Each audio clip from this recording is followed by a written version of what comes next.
வியாபாரம். அது பறவைகளோட கிராமம். அன்னைக்கு டிகிரி ஃபைனல் இயரோட ரிசல்ட் வரப்போற நாள் அப்படிங்கறதுனால ஊருக்கு மத்தியில இருக்கிற மரத்துக்கிட்ட சிச்சு காக்கா, துணிக்குருவி, சோட்டுக்கிளி எல்லாரும் ரொம்ப பதட்டமா நின்னுக்கிட்டு இருந்தாங்க. 3 பேருமே கொஞ்சம் பதட்டமாவும் கொஞ்சம் ஆர்வமாவும் இருந்தாங்க. அப்போ துணிக்குருவி, பாத்தியா சோட்டு, நாளைக்கு டிகிரியோட ரிசல்ட் வருது. எனக்கு எந்த விதமான பயமும் இல்ல. ஏன்னா என் பொண்ணு புஜ்ஜி ரொம்ப நல்லா படிக்குவா. காலையில 4 மணில இருந்து நைட்டு 12 மணி வரைக்கும் புத்தகத்தை கூட சண்டை போடுவா. இந்த தடவை டிகிரில என் பொண்ணு தான் காலேஜுக்கே முதல் இடத்துல வரப்போறா. அதுக்கப்புறம் பட்டணத்துக்கு போய் பெரிய பெரிய வேலையெல்லாம் செஞ்சு அவ லட்சக்கணக்குல பணத்தை சம்பாதிக்க போறா. அப்போ சோட்டுக்கிளி சிரிச்சுக்கிட்டே, உன் பொண்ணு படிப்புல அம்மாவா இருந்தா, என் பையன் படிப்புல அப்பா. அவன் நைட்டுல தூங்காம கூட படிச்சுக்கிட்டே இருந்தா. நைட்ல எப்பவுமே அவன் ரூம்ல லைட் எரிஞ்சுக்கிட்டே இருக்கும். நான் நைட்டு முழுக்க படிச்சுக்கிட்டே இருக்கானே அப்படின்னு அவனுக்கு பால் காய்ச்சி கொடுத்துக்கிட்டு இருந்தேன். என் பையனோட டிகிரி படிப்பு முடிஞ்ச உடனே அவனுக்கு நான் சூட்டு வாங்கி கொடுக்க போறேன். அந்த சூட்டை போட்டுக்கிட்டு அவன் சிட்டிக்கு வேலைக்கு போயிட்டு வர அழக பாக்குறதுக்கு அப்பப்பா என்னோட 2 கண்ணுகளும் பத்தாது. அத கேட்டு சிச்சு காக்கா, என்னங்கடி நீங்க 2 பேரும் உங்க பசங்களை பத்தி இவ்ளோ பெருமையா பேசுறீங்க? என் பையன் சின்ன கூட, அவனுக்கு டிகிரி எல்லாம் சாதாரணமான விஷயம். அவன் அவ்வளோ அற்புதமா படிப்பான். நாளைக்கு அவனுக்கு சிட்டில மேனேஜர் வேலை கிடைக்க போகுது. அப்போ உங்க பசங்க 2 பேரும் அவன் கை கீழே கை கட்டிக்கிட்டு வேலை செய்ய போறாங்க. அப்படி அம்மாக்கள் 3 பேருமே பெருமையா பேசிக்கிட்டு இருக்கிற அந்த நேரத்துல புஜ்ஜி குருவி, சின்ன காக்கா, பன்னு கிளி 3 பேருமே அவங்க பக்கத்துல வந்தாங்க. புஜ்ஜியோட கையில ஒரு ஸ்மார்ட் போன் இருந்துச்சு. அவன் முகம் ரொம்ப சீரியஸா வச்சுக்கிட்டு இருந்தா. அப்போ துணிக்குருவி ஆர்வமா, புஜ்ஜி வந்துச்சாமா ரிசல்ட்? என்ன ஆச்சு? சர்வர் பிஸியா இருக்கா இல்ல ஓபன் ஆச்சா? ப்ளீஸ் சொல்லுடி, என் நெஞ்சே படபடன்னு அடிச்சுக்குது. அப்போ சோட்டு ரொம்ப பதட்டமா, ஆமா புஜ்ஜி, முதல்ல என் பையனோட நம்பர் அடிச்சு பாரு. அவன் இந்த ஸ்டேட்டுக்கே முதல் இடத்துல வந்திருப்பான். புஜ்ஜி மொபைல ரொம்ப சீரியஸா பார்த்து, ஆண்டி, அம்மா கொஞ்ச நேரம் இருங்க, வெப்சைட் ஓபன் ஆகுது. முதல்ல சின்னுவோட நம்பர் போட்டு பாக்குறேன். முதல்ல அவனோட ரிசல்ட்ட பார்க்கலாம் அப்படின்னு சொல்லி டைப் பண்ணிக்கிட்டே, டேய் சின்னு, நீ நீ சிச்சு காக்கா ரொம்ப பயந்துக்கிட்டு, புஜ்ஜி என்னாச்சு புஜ்ஜி? அவ்வளோ கேப்ல இழுக்கிற, என் பையன் ஃபெயில் ஆயிட்டானா? ஐயோ சின்னு. அப்போ புஜ்ஜி குருவி சிரிச்சுக்கிட்டே, டேய் சின்னு, நீ பாஸ் ஆயிட்டடா. ஒரே தடவை ஃபர்ஸ்ட் கிளாஸ்ல பாஸ் ஆயிட்ட. உனக்கு கங்க்ராட்ஸ்டா. சிச்சு காக்கா ரொம்பவும் சந்தோஷமா சத்தமா கத்துனா. யாஹூ, பாத்தீங்களா, நான் சொன்னல என் பையன் ஃபர்ஸ்ட் கிளாஸ்ல பாஸ் ஆயிடுவான்னு. டேய் சின்னு, நீ ஃபர்ஸ்ட் கிளாஸ்ல பாஸ் ஆயிட்டடா. நாளைக்கே கோயிலுக்கு போய் தேங்காய் உடைக்கணும். புஜ்ஜி மறுபடியும் மொபைல பார்த்து, இப்போ என்னோட ரிசல்ட்ட பார்க்க போறேன். என் நம்பரை தான் அடிச்சிருக்கேன். வாவ் அம்மா, நான் கூட ஃபர்ஸ்ட் கிளாஸ்ல பாஸ் ஆயிருக்கேன். எல்லாத்துலயும் எனக்கு ஹை ஸ்கோர்ல மார்க்ஸ் வந்திருக்குமா. நான் டிஸ்டிங்ஷன்ல பாஸ் ஆயிட்டேன். துணி புஜ்ஜிய போய் கட்டி பிடிச்சுக்கிட்டு கண்ணுல ஆனந்த கண்ணீரோட, அம்மா புஜ்ஜி, என் மரியாதைய காப்பாத்திட்டேம்மா. இந்த ஊருக்குள்ள நான் தலை நிமிர்ந்து நடக்கிற மாதிரி செஞ்சுட்டேன். உன்னை சிட்டிக்கு அனுப்பி பெரிய இன்ஜினியருக்கு படிக்க வைக்க போறேன். அப்போ சோட்டுக்கிளி கொஞ்சம் கோவமா, ஐயோ அம்மாவும் பொண்ணும் அப்புறமா பேசுங்க. முதல்ல எங்க பன்னுவோட நம்பர் அடிங்க. எங்க பன்னு உங்க எல்லார விட ஹையஸ்ட் மார்க்ஸ் எடுத்து பாஸ் ஆயிருப்பான். புஜ்ஜி மறுபடியும் மொபைல எடுத்து சீரியஸா செக் பண்ணிக்கிட்டு இருந்தா. அது வரைக்கும் அவன் முகத்துல சந்தோஷம் இருந்துச்சு. ஆனா ஒரு நொடியில அந்த சந்தோஷம் காணாம போயிடுச்சு. டேய் பன்னு, நீ என்னடா இது? சோட்டு ரொம்ப பயந்து போய், என்ன புஜ்ஜி, என் பையனும் டிஸ்டிங்ஷன்ல பாஸ் ஆயிருக்கானா? எல்லாத்துலயும் நல்ல மார்க்கா? புஜ்ஜி குருவி ரொம்பவும் கவலையா, சோட்டு ஆண்டி, அது வந்து நம்ம பன்னு டிஸ்டிங்ஷன்ல பாஸ் ஆகல. அவன் ஃபெயில் ஆயிருக்கா. அது கூட ஒரே தடவை 4 சப்ஜெக்ட்ல ஃபெயில் ஆயிருக்கா ஆண்டி. அத கேட்டு சோட்டுவுக்கு இதயமே ஒரு நொடி நின்னு போச்சு. புஜ்ஜி என்ன சொல்ற புஜ்ஜி? என்னோட பையன் பன்னு ஃபெயில் ஆயிட்டானா? அது கூட 4 சப்ஜெக்ட்லயா? இல்ல, நீ தெரியாம வேற உங்க நம்பரை போட்டு பாத்துக்கிட்டு இருக்க போல. அவன் நைட்டு முழுக்க லைட் போட்டு உட்காந்து படிச்சுக்கிட்டு இருந்தானே. அப்போ பன்னு கிளி ரொம்ப கவலையா, அம்மா இல்லம்மா, நான் ஃபெயில் ஆயிட்டேன். எனக்கு முதல்லயே தெரியும் நான் ஃபெயில் ஆயிடுவேன்னு. புஜ்ஜி சொன்னது உண்மைதான். அப்போ சோட்டு ரொம்ப கோவத்தோட, டே படவா, எல்லாரும் முன்னாடியும் என்னோட மரியாதையை எடுத்துட்டியேடா. நீ என் வயித்துல பொறந்ததுக்கு பொறக்காமையே இருந்திருக்கலாம். வீட்டுக்கு வா.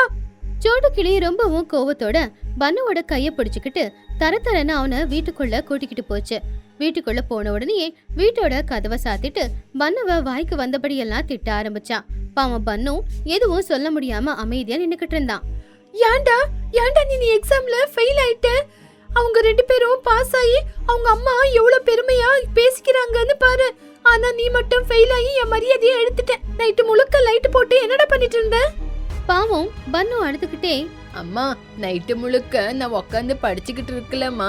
மொபைல்ல வீடியோஸ், சமையல் வீடியோஸ் இதெல்லாம் தான் பார்த்துக்கிட்டு இருந்தேன். அம்மா எனக்கு படிப்பு சுத்தமா வரலம்மா.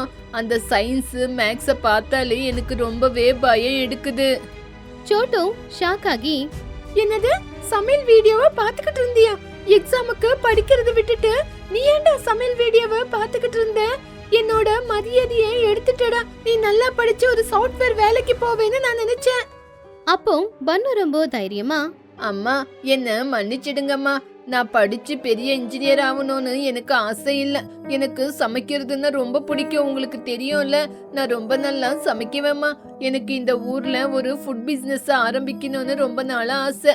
நான் ஒரு சின்ன டிஃபன் கடையை போடுறேம்மா. சோட்டு ரொம்ப கோவமா, என்னடா பேசுற? நீ ஃபுட் பிசினஸ் ஆரம்பிக்கிறியா? உனக்கு வெக்கமா இல்ல? உன்னோட படிச்ச உன்னோட ஃப்ரெண்ட்ஸ் எல்லாம் சூட்டு பூட்டு போட்டுக்கிட்டு பட்டணத்துக்கு போய் சாஃப்ட்வேர் வேலை செஞ்ச, நீ மட்டும் இங்க ஃபுட் பிசினஸ் செஞ்சுக்கிட்டு மத்தவங்க சாப்பிடுற எச்ச தட்டு கழுவ போறியா? உனக்கு வெக்கமா இல்லையா? நீ மறுபடியும் எக்ஸாம் எழுதி எக்ஸாம்ல பாஸ் ஆகி எல்லாரும் மாதிரியும் நீயும் பட்டணத்துக்கு சாஃப்ட்வேர் உத்தியோகம் செய்ய போனோம். சோட்டு சொன்னது கேட்டு பன்னுவோட மனசே உடைஞ்சு போச்சு. நான் எனக்கு பிடிச்ச வேலை செய்யலான்னு பார்த்தா எங்க அம்மாவுக்கு என்னால மரியாதை குறைச்சலா இருக்கா அப்படின்னு சொல்லி ரொம்பவும் கவலையா வீட்டை விட்டு வேகமா வெளியில வந்தான். ஊர் எல்லையில இருக்கிற ஆத்தங்கரையோரமா பாவம் பன்னு சோகமா உட்காந்துக்கிட்டு இருந்தான். பன்னுவை பத்தி கேள்விப்பட்டு புஜ்ஜி சின்னு 2 பேருமே அவனை சமாதானப்படுத்துறதுக்காக அவனை தேடிக்கிட்டே வந்தாங்க. அப்போ ஆத்தங்கரையோரமா பன்னு உட்கார்ந்திருந்தத பார்த்தாங்க. பன்னு, என்னடா ஆச்சு? ஆண்டி உன்னை கூட்டிட்டு போய் அடிச்சாங்களா? அதனாலதான் நீ அழுதுகிட்டு இருக்கியா? ஃபெயில் ஆனா என்னடா? அடுத்த தடவை எக்ஸாம் எழுதி பாஸ் ஆயிடலாம். அதுக்கு நீ இவ்வளவு கவலைப்படுறியா? டே பன்னு, ஃபெயில் ஆனதுக்கா இப்படி உட்காந்து அழுதுகிட்டு இருக்கேன்? நீ ஃபெயில் ஆனா என்னடா? நாங்க உனக்கு கம்பைன் ஸ்டடி கொடுத்து உன்னை பாஸ் ஆக வைக்கிறோம். பன்னு கண்ணுல இருக்கிற கண்ணீரை தொடச்சுக்கிட்டு, நான் ஃபெயில் ஆயிட்டேன் அப்படின்னு நான் உட்காந்து அழுவல. ஆனா நான் கண்ணை மூடி கண்ணை திறந்தா எனக்கு லேப்டாப், ஆபீஸ் இது எதுவுமே என் கண்ணுக்கு தெரியறதே இல்ல. பெரிய வானசட்டி, சமைக்கிற பொருளுங்க, சமைக்கிற எண்ணெய் இது மட்டும்தான், வெறும் சமையல் பொருளுங்க தான் என் கண்ணுக்கு தெரியுது. ஏன்னா இதே ஊருக்குள்ள நான் ஒரு ஃபுட் பிசினஸ் ஆரம்பிக்கணும்னு எனக்கு ரொம்ப ஆசையா இருக்கு. எனக்கு படிப்பு மேல இன்ட்ரெஸ்டே இல்ல.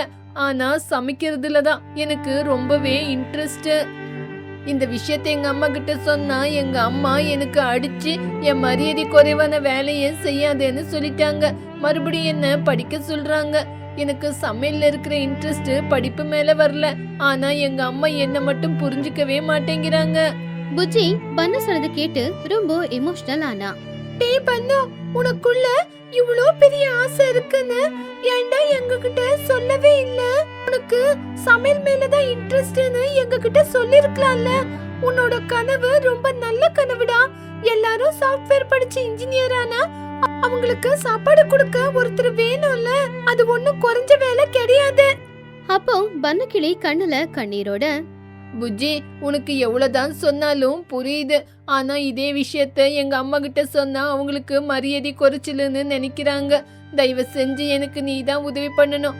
எங்க அம்மா கிட்ட என்ன பத்தி நீ தான் எடுத்து சொல்லணும். கால்ல விழுவுறேன். புஜ்ஜி பன்னுவுக்கு தைரியம் கொடுத்தா. டேய், உனக்கு ஏதாவது பைத்தியம் பிடிச்சிருக்கா?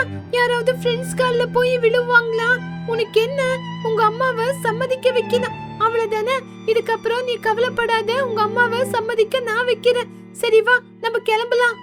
அப்படி 3 பேரும் சேர்ந்து மறுபடியும் சோட்டுவோட வீட்டுக்கு வந்தாங்க. வீட்ல சோட்டு கிளி ரொம்ப கோவமா இருந்தா. பன்னு எல்லாருக்கும் பின்னாடி போய் நின்னு இருந்தான். சோட்டு கோவமா, என்னடா மறுபடியும் வந்திருக்க? இதுக்கப்புறமாவது புஜ்ஜி சின்னவ பார்த்து படிச்சுக்கோ. அவங்க வேலைக்கு போக போறாங்க, நீயும் படிச்சு வேலைக்கு போ. அப்போ புஜ்ஜி குருவி ரொம்ப அமைதியா, ஆண்டி தயவு செஞ்சு கொஞ்ச நேரம் அமைதியா உட்காந்து நான் சொல்றத கேளுங்க. ஆண்டி நீங்க பன்னு மேல கோவப்படாதீங்க.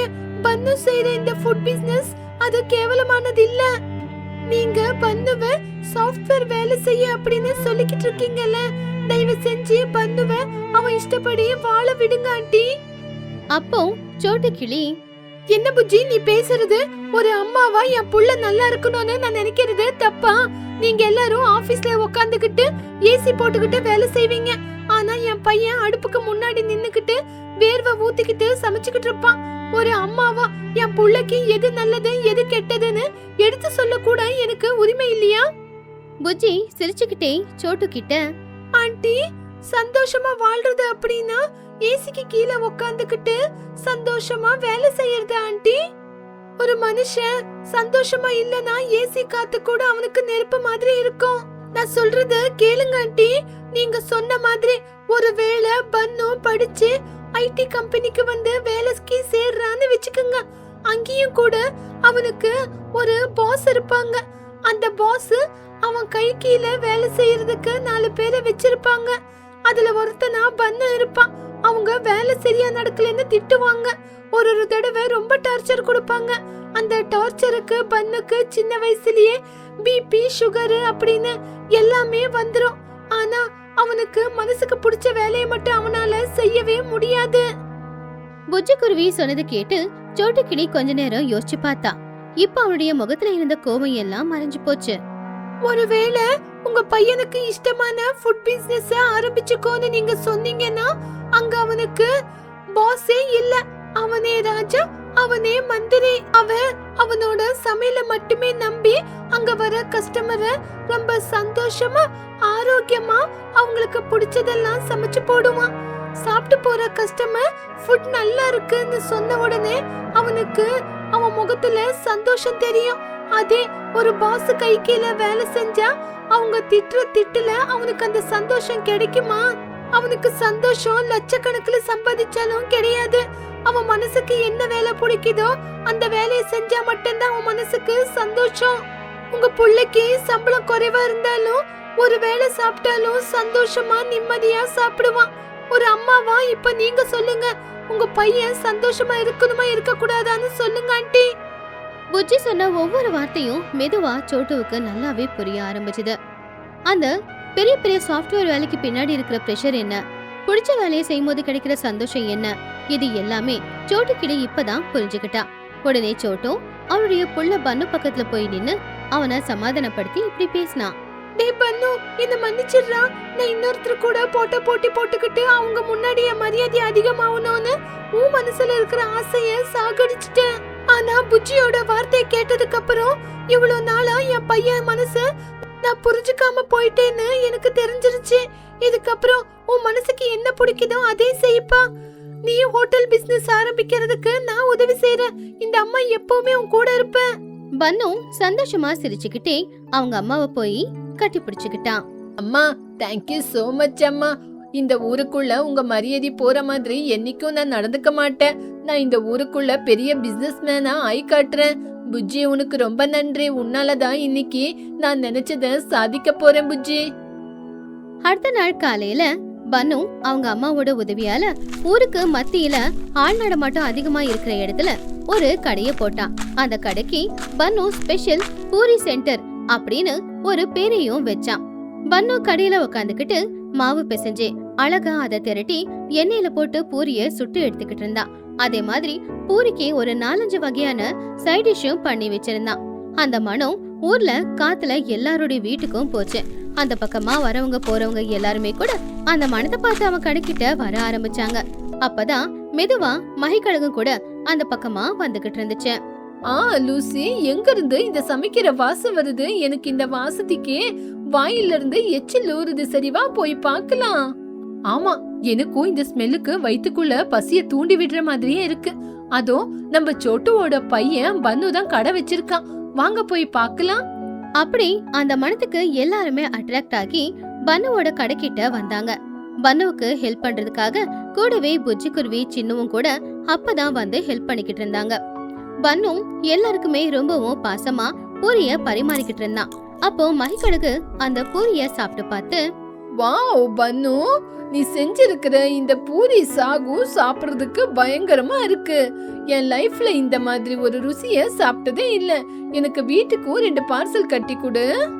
வாவ் பன்னு, எந்த பெரிய 5 ஸ்டார் ஹோட்டல்ல கூட இந்த மாதிரி ஒரு கை ருசி சமையல நாங்க சாப்பிட்டதே இல்ல. நாளைக்கும் நாங்க வருவோம்.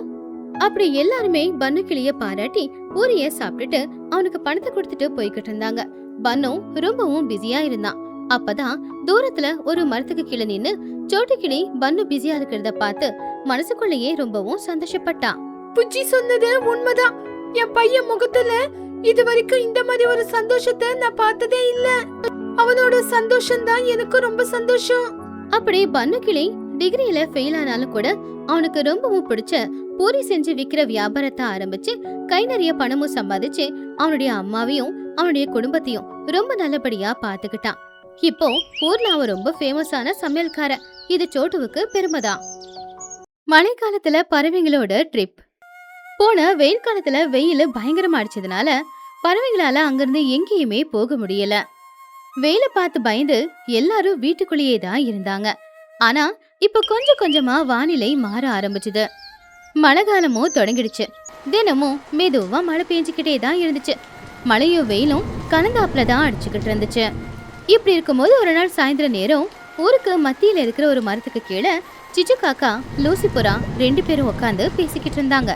அப்பா லூசி, இன்னைக்கு கிளைமேட்டு எவ்வளோ நல்லா இருக்குல்ல. இத்தனை நாளா வெயில் காலம் உடம்ப எரிச்சுக்கிட்டு இருந்தது. எனக்கு வீட்டுக்குள்ள இருந்து போர் அடிச்சு போச்சு. இந்த தடவை எங்கேயுமே வெளியே ட்ரிப்புக்கு கூட போல. அம்மா சிச்சு, வெயில் காலத்துல நம்ம படாத கஷ்டமே இல்லை. ஆனா இப்ப பாத்தியா கிளைமேட் எவ்வளோ ரொமான்டிக்கா இருக்குன்னு. எனக்கு என்னவோ நம்ம எல்லாம் லாங்கா எங்கேயாவது ட்ரிப்புக்கு போலான்னு தோணுது. ஆனா எப்படி போறது? நம்ம ஒரு பறவைங்களை எப்படி ஒத்துக்க வைக்கிறது? அப்போ சிச்சு காக்கா யோசிச்சு பார்த்து, லூசி, எனக்கு ஒரு அற்புதமான யோசனை வந்திருக்கு. மழை காலம் அப்படின்னா எல்லாருக்கும் ஞாபகத்துக்கு வர டூரிஸ்ட் பிளேஸ் அப்படின்னா அடுப்பு பாலி. அந்த அடுப்போட அழகு பார்க்கறதுக்கு 2 கண்ணு பத்தாது. அந்த ஃபால்ஸு சுத்தியும் தண்ணி, சில்லுன்னு இருக்கிற கிளைமேட்டு, அப்பப்பா நினைக்கும் போது இப்பவே போகணும் போல தோணுது. லூசி புறா சந்தோஷமா, அப்பப்பா சிச்சு, நீ சொல்லும்போது எனக்கும் அந்த இடத்துக்கு போகணும் போல இருக்கு. சுத்தியும் தண்ணி, சில்லுன்னு கிளைமேட்டு, சுட சுட காஃபி, அதை நினைக்கும் போதே ரொம்ப சந்தோஷமா இருக்கு. நம்ம பறவைகிட்ட எல்லாருக்கிட்டையும் சொல்லிட்டு அவங்கள இந்த ட்ரிப்புக்கு ஒத்துக்க வைக்கலாம். சிச்சு காக்கா லூசி புறா 2 பேருமே போய் ஊர்ல இருக்கிற மத்த பறவைங்க எல்லாருமே ஊருக்கு மத்தியில இருக்கிற மரத்துக்கிட்ட வர சொன்னாங்க. என்ன சிச்சு, எதுக்காக அர்ஜென்ட்டா வர சொன்ன? மழை பெய்யுதுன்னு என் பொண்ணுக்காக நான் சுட சுட பக்கோடாவை செஞ்சுக்கிட்டு இருக்கேன். சரி, எதுக்கு கூப்பிட்டு சீக்கிரமா சொல்லு. ஆமா சிச்சு, என் பையன் பண்ண கூட குளிருக்கு கம்பளிய போத்திக்கிட்டு படுத்துக்கிட்டு இருக்க. என்னன்னு சொல்லு. சிச்சு உற்சாகமா, ஃப்ரெண்ட்ஸ், எதுக்காக நான் உங்களை வர சொன்னேன்னா கிளைமேட் நல்லா சில்லுன்னு என்ஜாய் பண்ற மாதிரி இருக்குல்ல, அதனாலதான் 3 நாள் அடுப்புக்கு போய் என்ஜாய் பண்ணிட்டு வரலான்னு நினைக்கிறேன். இன்னைக்கே கிளம்பலாம். சாயந்தரம் ட்ரெயின் இருக்கு. மகிக்கழகு ஷாக் ஆகி, இந்த மழை காலத்துல அடுப்புக்கு ட்ரிப்பு போகணுமா? என்ன சிச்சு, உனக்கு பைத்தியம் ஏதாவது பிடிச்சிருக்கா? வெயில் காலமா இருந்தாலும் பரவாயில்ல, இந்த கொட்டுற மழையில குளிர்ல அங்க போய் எங்க இருக்குது? ஐயோ, நான் வரமாட்டேன். சோட்டு கோவமா, ஆமா சிச்சு, என் பையன் பன்னுவுக்கு குளிர்னு முதலே ஆகாது. அதுவும் இப்ப மழை காலம், மழையில நனைஞ்சு அங்க ஏதாவது ஜுரம் வந்தா அவனை தூக்கிக்கிட்டு ஹாஸ்பிட்டலா சுத்தணும். இந்த பைத்தியக்காரத்தனத்துக்கு எங்களையும் இழுக்க வரியா? ஆமா சிச்சு, குளிருக்கு வீட்டுல நல்ல சூடா பெட்ஷீட்டை போட்டு படுத்து தூங்கணுமே தவிர இப்படி குளிருக்கு வெளியே ட்ரிப்புக்கு போறதுக்கு நான் வரமாட்டேன். மழைக்கு ட்ரெயின் எல்லாம் கூட மிஸ் ஆயிடும். நான் வரமாட்டேன். அட என்ன துணி, வெயில் காலத்துல வெயில் பயங்கரமா அடிக்குதுன்னு எந்த ட்ரிப்புக்கும் போகாம வீட்டுக்குள்ளேயே அடங்கி இருந்துட்டோம். இப்ப இந்த மழை காலத்துல கூட என்ஜாய் பண்ணாம இருந்தா அடுப்போ பத்தி யோசிக்கும் போதே ரொம்ப சந்தோஷமா இருக்கு. ஒரு தடவை என் பேச்ச கேளுங்களேன். ப்ளீஸ் துணி, ப்ளீஸ் சோட்டு, ப்ளீஸ் மகி, எல்லாரும் இந்த தடவை என் பேச்ச கேளுங்க. நம்ம மழையில நனையாத மாதிரி வாட்டர் ப்ரூஃப் டென்ட்டை கொண்டு போலாம். பசங்களுக்கு எந்த ஆபத்தும் வராத மாதிரி நான் கேர் எடுத்துக்கிறேன். தயவு செஞ்சு இந்த ஒரு தடவை வரமாட்டேன்னு மட்டும் சொல்லாதீங்க. இல்ல சிச்சு, நீ எவ்வளவு கெஞ்சினாலும் சரி, நான் மட்டும் வரமாட்டேன்னு வரவே மாட்டேன். சிச்சு காக்கா கண்ணுல கண்ணீரோட எல்லாரும் முன்னாடியும் டிராமா ஆரம்பிச்சிட்டா. எனக்கு தெரியும், நான் எங்க கூப்பிட்டாலும் நீங்க யாரும் வரமாட்டீங்கன்னு. உங்களுக்கு என் மேல பாசம் இல்லல. அதே துணியை கூப்பிட்டா எல்லா வேலையும் விட்டுட்டு அவ பின்னாடியே ஓடுவீங்க. நீங்க வரலன்னா இருங்க, நானும் லூசியும் கிளம்பி போறோம். அங்க ஏதாவது மிருகங்க எங்களை சாப்பிட்டா கூட உங்களுக்கு என்ன பிரச்சனை? நாங்க செத்தாலும் உங்களுக்கு தான் எந்த பிரச்சனையும் இல்லையே. அப்போ மகி சிரிச்சுக்கிட்டே, என்ன சிச்சு, எதுக்கு இப்ப கண்ணீர் விட்டுக்கிட்டு டிராமா ஆடுற? நீ போற இடத்துக்கு புலி, சிங்கம் இதுங்கெல்லாம் எதுக்கு வரப்போகுதுங்க? துணி சிச்சுவை சமாதானப்படுத்தி, சரி சிச்சு, இவ்வளவு தூரம் நீ கேக்குறதுனால இந்த ட்ரிப்புக்கு நாங்க எல்லாரும் ஒத்துக்கிறோம். ஆனா ஒரு கண்டிஷன், போற வழியில பசங்களுக்கு ஏதாவது முடியாம போனாலோ மழை அதிகமா இருந்தாலோ ட்ரிப்பை கேன்சல் பண்ணிக்கிட்டு வந்துடணும், சரியா? அப்போ சிச்சு சந்தோஷமா கண்ணை தொடச்சுக்கிட்டு, ஏய் துணி, சோட்டு, மகி, உங்க எல்லாருக்கும் நன்றி. எனக்கு தெரியும் நீங்க எல்லாருமே ஒத்துக்குவீங்க அப்படின்னு. பசங்களுக்கு எந்த ஆபத்து வராத மாதிரி நான் கேர் எடுத்து பாத்துக்கிறேன். நீங்க கவலைப்படாதீங்க, சீக்கிரமா கிளம்புங்க. நைட்டு 8 மணிக்கு விசாகப்பட்டினம் ட்ரெயின் இருக்கு. அங்க போய் அடுப்புக்கு ட்ரெயின் ஏறலாம். சிச்சு காக்கா கட்டாயப்படுத்தினதுல எல்லாரும் ட்ரிப்புக்கு ஒத்துக்கிட்டாங்க. சாயந்தரம் ஒரு 7 மணி இருக்கும். எல்லாரும் அவங்களுக்கு தேவையான பொருட்களை எல்லாத்தையும் ஒரு பேக்ல போட்டு எடுத்துக்கிட்டு ரயில்வே ஸ்டேஷனுக்கு கிளம்புனாங்க. மெதுவா தூரல் போட்டுக்கிட்டு இருக்கும்போது சரியா 8 மணிக்கு ட்ரெயின் வந்து நின்னுச்சு. பறவைங்க எல்லாரும் ரொம்பவும் உற்சாகமா அந்த ட்ரெயின்ல ஏறினாங்க. ட்ரெயின் வந்ததும் சின்ன காக்கா, பன்னுக்கிளி, புஜ்ஜிக்குருவி ரொம்பவும் சந்தோஷமா டான்ஸ் ஆடினாங்க. அதுக்கப்புறம் எல்லாரும் ஏறி போய் ஜன்னல் பக்கத்துல உட்காந்துக்கிட்டாங்க. அம்மா, நான் விண்டோ சீட்ல தான் உட்காருவேன். வெளியே மழை வரும்போது பாக்குறதுக்கு எனக்கு ரொம்ப சந்தோஷம். அப்ப பன்னு புஜ்ஜிய இழுத்து, இல்ல இல்ல, அந்த விண்டோ சீட்டு நான் தான் முதல்ல பார்த்தது. புஜ்ஜி, நீ எந்திரிச்சு இந்த பக்கம் வா. இல்ல இல்ல, உங்க 2 பேருக்கும் விண்டோ சீட்டு இல்ல. எங்க அம்மா தானே ட்ரிப்புக்கு பிளான் போட்டாங்க, அதனால விண்டோ சீட்டு எனக்கு தான். அப்போ துணிக்குருவி சிரிச்சுக்கிட்டே, ஐயோ பசங்களா, இந்த கொற்ற மழையில நைட்டு நேரத்துல விண்டோ சீட்ல உக்காந்து வெளியே என்ன பார்க்க போறீங்க? வெளியே எதுவுமே தெரியாது. இப்ப நீங்க நிம்மதியா அவங்கவுங்க இடத்துல உக்காந்து படுத்து தூங்குங்க. காலையில ஆனதுக்கு அப்புறம் உங்களுக்கு விண்டோ சீட்டு எங்கெங்க இருக்குன்னு பார்த்து கொடுக்கறோம், சரியா? அப்படி பசங்க 3 பேரும் சைலண்டா உட்காந்துக்கிட்டு இருந்தாங்க. ட்ரெயினும் மூவ் ஆச்சு. ஜன்னல் வழியா பசங்க எல்லாரும் மழையை பார்த்து ரசிச்சுக்கிட்டு இருந்தாங்க. அப்போ சிச்சு காக்கா, எல்லாரும் இங்க பாருங்க, இன்னைக்கு நைட்டு சாப்பாட்டுக்கு என் ஹோட்டல்ல இருந்து புளியோகரை பக்கோடாவும் கொண்டு வந்திருக்கேன். வாங்க வாங்க, எல்லாரும் உட்காந்து சாப்பிடலாம். நான் குலாப் ஜாமுன், ஜிலேபி, ஸ்வீட் எல்லாம் எடுத்துட்டு வந்திருக்கேன். இப்படி டிராவல் பண்ணும்போது பேசிக்கிட்டே போறது மஜா. நான் பசங்களுக்காக ஃப்ரைட் ரைஸ், ஆப்பிள் எல்லாம் எடுத்துட்டு வந்திருக்கேன். எல்லாரும் இப்பவே சாப்பிடுங்க. மகிக்கழகு பக்கோடா சாப்பிட்டு, உண்மைதான் லூசி, ரொம்ப நாளுக்கு அப்புறம் நம்ம எல்லாரும் ஃபேமிலியா ட்ரிப் போறதுல ஒரு நல்ல மஜா தான் இருக்கு. டெய்லி வர டென்ஷன் எல்லாம் இப்போ ரிலீஃப் ஆயிடுச்சு. சிச்சு என்ன பலவந்தமா ஒத்துக்க வச்சாலும் இந்த ட்ரிப்பு நல்ல ஜாலியா என்ஜாயா இருக்கு. ஆமா சிச்சு, இந்த மழையில ட்ரிப் வேண்டான்னு சொன்னேனே தவிர இப்படி உட்காந்து போறது ரொம்ப சந்தோஷமா இருக்கு. சிச்சு காக்கா ரொம்ப பெருமையா, என்னோட பிளான் எப்பவுமே தப்பா போவாது. சரி, எல்லாரும் வயிறு நிறைய சாப்பிட்டோம் இல்லையா? இப்போ நல்ல கம்பளிய போத்திக்கிட்டு நல்ல சூட படுத்து தூங்குங்க. காலையில அடுப்புல இறங்கலாம். எல்லாரும் வயிறார சாப்பிட்டுட்டு கொஞ்ச நேரம் உட்காந்து பேசிக்கிட்டு அதுக்கப்புறம் ஒவ்வொருத்தங்களா நல்லா படுத்து தூங்க ஆரம்பிச்சுட்டாங்க. ட்ரெயின் சிப்புக் சிப்புக்குன்னு சொல்லிக்கிட்டு அந்த மலையில காத்து சீறி பாஞ்சுக்கிட்டு போய்கிட்டு இருந்துச்சு. காலையில 6 மணி ஆச்சு. முதல்ல சிச்சுவுக்கு தான் தூக்கம் தெரிஞ்சது. மெதுவா கண்ணை திறந்து ஜன்னல் வழியா வெளியில பாத்துக்கிட்டு இருந்தா. அப்ப வெளியில காட்சியை பார்த்து அவளுக்கு தலையெல்லாம் சுத்துச்சு. சிச்சு அவன் மனசுக்குள்ள, வாவ், வெளியே கிளைமேட் பார்க்க எவ்வளவு நல்லா இருக்கு.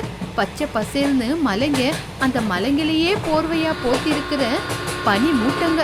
இத பார்க்க 2 கண்ணு பத்தாது. எல்லாரையும் எழுப்புறேன். அப்ப சிச்சு ரொம்பவும் உற்சாகமா, துணி, சோட்டு, மகி, எல்லாரும் எந்திருங்க. பசங்களா எந்திருங்க எந்திருங்க. நம்ம அடுப்பு கிட்ட வந்துட்டோம். நம்ம திங்ஸ் எல்லாம் எடுத்து வச்சுக்கணும். சீக்கிரமா எந்திருங்க. அப்போ லூசி புறா கண்ணு திறந்து பார்த்து, என்ன சிச்சு அதுக்குள்ள எழுப்புற? அதுக்குள்ள விடிஞ்சு போச்சா? ஏ லூசி, வெளிய பாத்தியா? இயற்கை எவ்வளவு அழகா இருக்கு. உலகத்துல இருக்கிற இயற்கை மொத்த அழகும் இங்கதான் இருக்கு. அப்போ துணியும் எழுந்திருச்சு ஜன்னல இருந்து வெளியில பார்த்து, வாவ், இந்த இயற்கை பார்க்க எவ்வளவு பச்சை பசேல்னு எவ்வளவு அழகா இருக்கு. சில்லுன்னு இருக்கிற கிளைமேட்டு, சின்ன சின்னதா விழுவுற மழை தூறல்கள். சிச்சு, எங்களை நீ வரப்படுத்தி கூட்டிட்டு வந்தாலும் இந்த இயற்கையை பார்க்க ரொம்ப சந்தோஷமா இருக்கு. அப்பதான் அந்த ட்ரெயின் திடீர்னு ஒரு டனல்குள்ள போச்சு. டனல்குள்ள ரொம்ப இருட்டா இருக்கிறதுனால ட்ரெயின் கூட இப்ப ரொம்ப இருட்டா இருந்துச்சு. ட்ரெயின் ஸ்வரங்க மார்க்கமா போகும்போது இருட்டா நல்ல த்ரில்லிங்கா இருக்கு. மொண்டபன்னு, இந்த ட்ரிப்பு நம்ம லைஃப்லயே ரொம்ப ஸ்பெஷல். மறுபடியும் வெளிச்சம் எப்போ வருதுன்னு பார்க்கலாம். டனல் தாண்டதுக்கு அப்புறமா புஜ்ஜி ஜன்னல்ல பார்த்து, அம்மா, அங்க பாத்தீங்களா எவ்வளவு பெரிய ஃபால்ஸ்னு? அவ்வளோ மேல இருந்து கீழே தண்ணி ஊத்தும் போது அதை பார்க்க எனக்கு ரொம்ப சந்தோஷமா இருக்கு. இப்பவே அந்த தண்ணியில போய் விளையாடின போல தோணுது. இந்த கிளைமேட்டை பார்க்கும்போது என்னோட வயசு 10 வயசு குறைஞ்ச மாதிரி இருக்கு. சுத்தமான காத்தை பார்க்கும்போது மனசுக்கு எவ்வளவு சந்தோஷமா இருக்கு. சிட்டி பொல்யூஷனுக்கு இந்த காட்டோட சுத்தமான காத்துக்கு எவ்வளவு வித்தியாசம் இருக்கு. நான் மட்டும் இந்த ட்ரிப்புக்கு வரலன்னா எல்லாத்தையும் மிஸ் பண்ணிருப்பேன். சிச்சு, ரொம்ப தேங்க்ஸ். நீ மட்டும் வரப்படுத்தலன்னா நாங்க வந்தே இருக்க மாட்டோம். சிச்சு சிரிச்சுக்கிட்டே, இருக்கட்டும் இருக்கட்டும், எல்லாரும் சீக்கிரமா ரெடி ஆகுங்க. எல்லா திங்ஸையும் எடுத்து வச்சுக்குங்க. இன்னும் 10 நிமிஷத்துல அரக்கு ஸ்டேஷன் வந்துரும். கொஞ்ச நேரத்துல அந்த ட்ரெயின் அரக்கு ஸ்டேஷன்ல வந்து நின்னுச்சு. அங்க ரொம்ப குளிரா இருந்துச்சு. எல்லாரும் அவங்க பேக்ல வச்சுக்கிட்டு இருந்த ஸ்வெட்டர், ஸ்கார்ஃப் எல்லாத்தையும் எடுத்து போட்டுக்க ஆரம்பிச்சாங்க. முதல்ல எல்லாருமே குகைய பாக்குறதுக்காக போனாங்க. அந்த குகைக்குள்ள இருக்கிற பாறை, லைட்டிங் எல்லாம் பார்த்து சந்தோஷப்பட்டு அதுக்கப்புறமா அவங்க காஃபி எஸ்டேட்ட போய் பார்த்தாங்க. இப்படி எல்லா இடத்துக்கு போய் நல்லாவே என்ஜாய் பண்ணாங்க. பசங்களா, இது மலை பிரதேசம், பார்த்து நிதானமா நடுங்க. மலைக்கு அங்கங்க மண்ணுங்க சரியும், பார்த்து நடுங்க, இல்லனா விழுந்துருவீங்க. அம்மா, நீங்க கவலைப்படாதீங்க, நாங்க பார்த்து பத்திரமா நடக்குவோம். இந்த காபி தோட்டத்து நடுவுல நடக்கும்போது அதோட ஸ்மெல்லுக்கு ரொம்ப சந்தோஷமா இருக்குது. ஆமா சிச்சு, இங்க ஆர்கானிக் காஃபி பொடி ரொம்பவே ஃபேமஸ். நம்ம ஊருக்கு போகும்போது நம்மளுக்கு தேவையான அளவுக்கு காபி பொடியை கொண்டு போனோம்.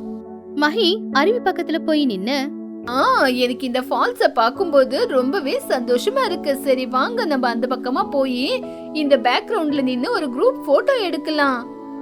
மகி, நில்லுங்க நில்லுங்க, நான் வந்து போட்டோ எடுக்கிறேன்.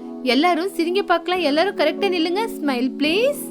அப்படி நாள் பூரா ஊரு சுத்தி பார்த்துட்டு பறவைங்க எல்லாருமே ராத்திரி நேரம் தங்குறதுக்காக மலைக்கு மேல சமமா இருக்கிற இடமா பார்த்து டென்ட்ட போட்டுக்கிட்டாங்க.